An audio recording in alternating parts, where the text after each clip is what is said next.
बड़े बुजुर्ग जब मिलते हैं तब कुछ इस तरह की बातें करते हैं। आज तो चलना भी मुश्किल है, पहले तो मैं बहुत तेज चल सकता था, मैं बहुत तेजी से दौड़ सकता था। हम और आप भी जब मिलते हैं तब इसी तरह की बात करते हैं कि भाई आज तो ठीक है, पहले की बात और थी। पहले तो मैं पेड़ चढ़ सकता था, पहले तो मैं इतना खा सकता था, पहले तो मैं वो पी सकता था, पहले तो मैं ये कर सकता था, पहले तो मैं वो कर सकता था। तो ये जो पहले कर सकता था, कर सकती थी, इस तरह की जो कोई बात हमें इंग्लिश में करनी है तो बहुत ही आसान तरीके से हम कर सकते हैं। आपको शायद याद होगा कि हमने कैन सीखा था, शायद क्या याद ही होना चाहिए, आपने प्रैक्टिस करी ही होगी।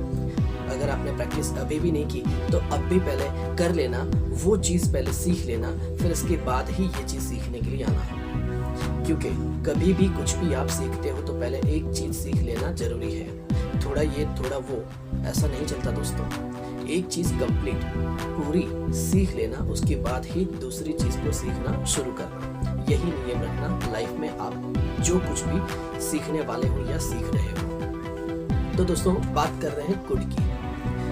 कैन में ये होता है कि आज आप क्या कर सकते हो। मैं कूद सकता हूँ, मैं दौड़ सकता हूँ, मैं खा सकता हूँ, मैं पी सकता हूँ, ये बना सकता है ना, वो जा सकती है ना, वो आ सकता है। इस तरह की बातें हम करते हैं कैन का इस्तेमाल करके। आज वाली, आज क्या कर सकते हैं। जबकि कुड में पास्ट वाले सेंटेंसेस होते हैं कि पहले क्या कर सकता था। आई कुड रन फास्ट, मैं पहले तेजी से दौड़ सकता था।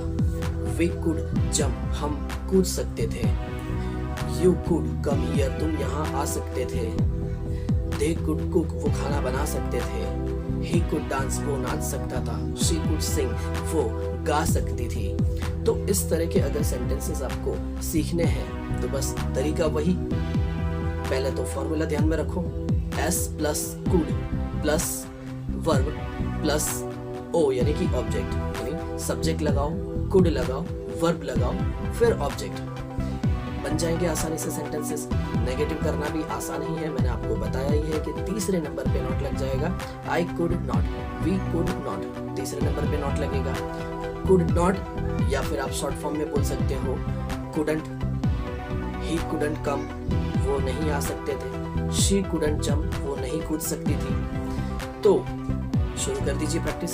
पहले पॉजिटिव वाले सेंटेंसेस बनाइए, फिर नेगेटिव वाले सेंटेंसेस बनाइए, उसके बाद सवाल भी पूछिए, उसके जवाब भी दीजिए, यस और नो दोनों में ही। सवाल का तरीका भी मैं आपको बता ही चुका हूँ। I could, could I, you could you.